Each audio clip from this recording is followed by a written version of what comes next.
Well, good morning from Australia. I'm very pleased to join two great friends of freedom and of Australia, Prime Minister Johnson and President Biden. Today, we join our nations in a next generation partnership built on a strong foundation of proven trust. We have always seen the world through a similar lens. We have always believed in a world that favours freedom, that respects human dignity, the rule of law, the independence of sovereign states and the peaceful fellowship of nations. And while we have always looked to each other to do what we believe is right, we have never left at each other. Always together, never alone. Our world is becoming more complex, especially here in our region, the Indo-Pacific. This affects us all. The future of the Indo-Pacific will impact all our futures. To meet these challenges, to help deliver the security and stability our region needs, we must now take our partnership to a new level. A partnership that seeks to engage, not to exclude, to contribute, not take, and to enable and empower, not to control or coerce. And so, friends, Aukus is born, a new enhanced trilateral security partnership between Australia, the United Kingdom and the United States. Aukus, a partnership where our technology, our scientists, our industry, our defence forces are all working together to deliver a safer and more secure region that ultimately benefits all. Aukus will also enhance our contribution to our growing network of partnerships in the Indo-Pacific region. ANZUS, our ASEAN friends, our bilateral strategic partners, the Quad, Five Eyes countries, and of course our dear Pacific family. The first major initiative of Aukus will be to deliver a nuclear-powered submarine fleet for Australia. Over the next 18 months, we will work together to seek to determine the best way forward to achieve this. This will include an intense examination of what we need to do to exercise our nuclear stewardship responsibilities here in Australia.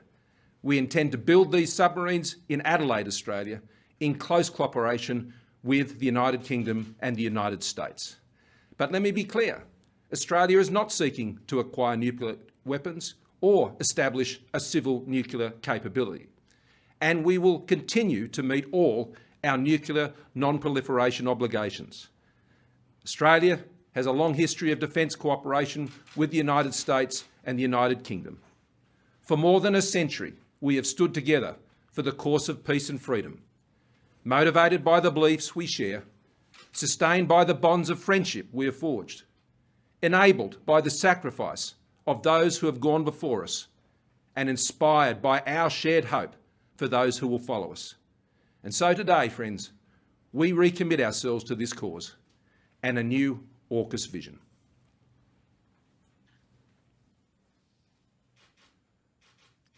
I'm delighted to join President Biden and Prime Minister Morrison to announce that the United Kingdom, Australia and the United States are creating a new trilateral defence partnership known as Aukus, with the aim of working hand in glove to preserve security and stability in the Indo-Pacific.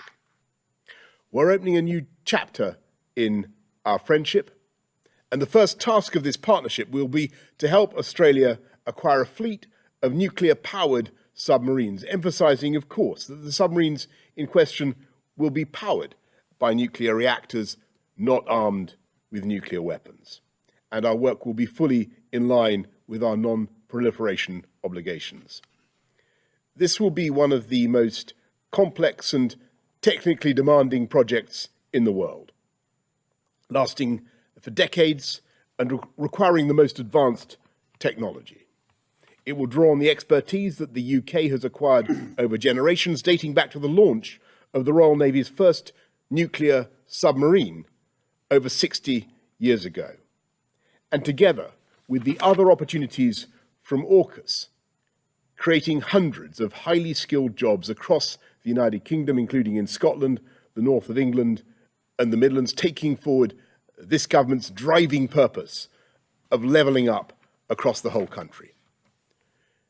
We will have a new opportunity to reinforce Britain's place at the leading edge of science and technology, strengthening our national expertise, and perhaps most significantly, the UK, Australia, and the US will be joined even more closely together, reflecting the measure of trust between us, the depth of our friendship, and the enduring strength of our shared values of freedom and democracy.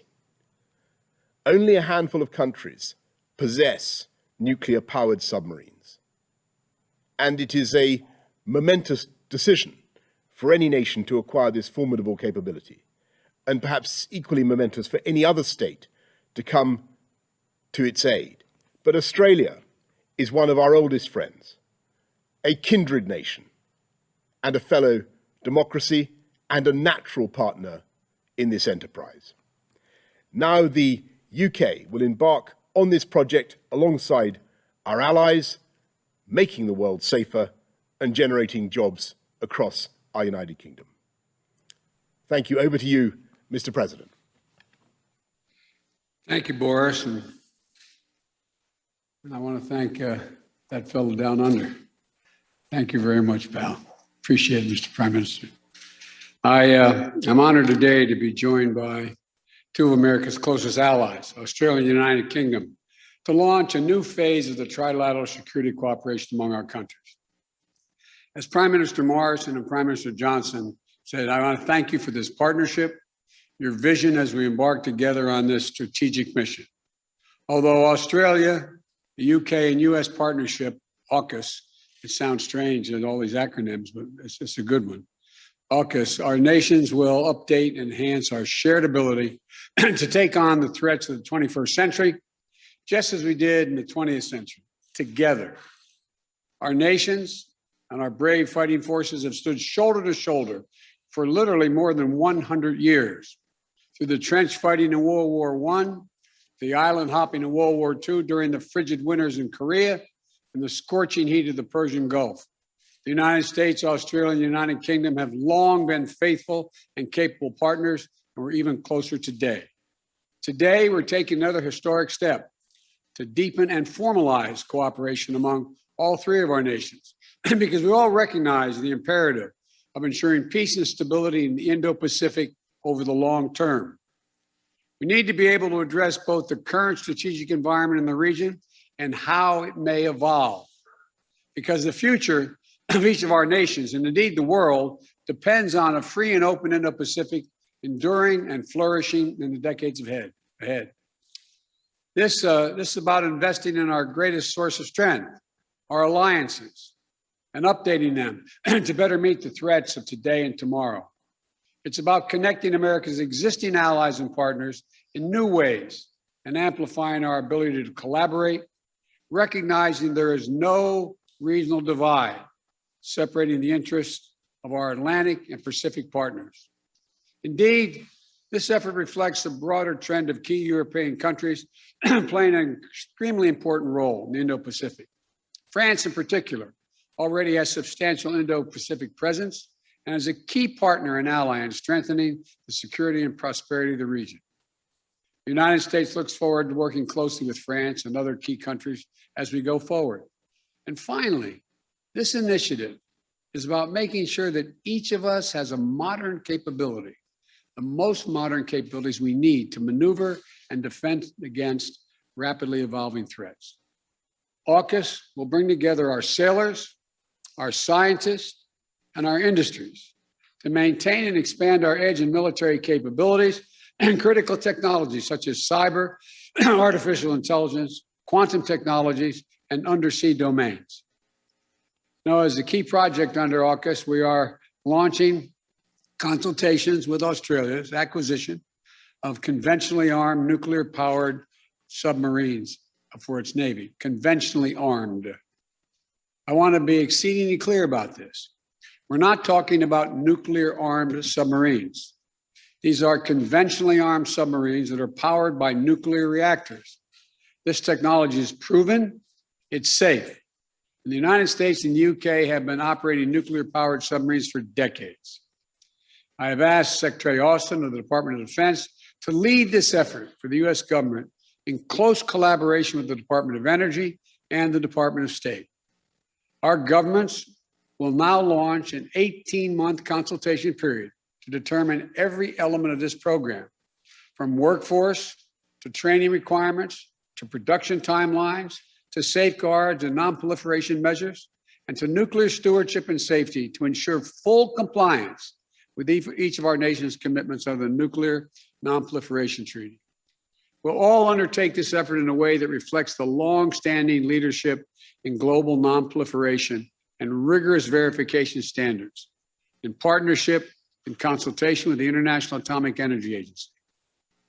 So I want to thank the Prime Minister Morrison and Prime Minister Johnson for their friendship, but mostly important for their leadership and partnership as we undertake this new phase of our security cooperation. And the United States will also continue to work with ASEAN and the Quad, as was stated earlier, our 5 treaty allies and other close partners in the Indo-Pacific, as well as allies and partners in Europe and around the world to maintain a free and open Indo-Pacific and build a future of peace, opportunity for all the people of the region. We're joining together, where partnerships are getting stronger. This is what we're about. I want to thank you all, and I look forward to seeing both of you in person very soon, I hope. Thank you.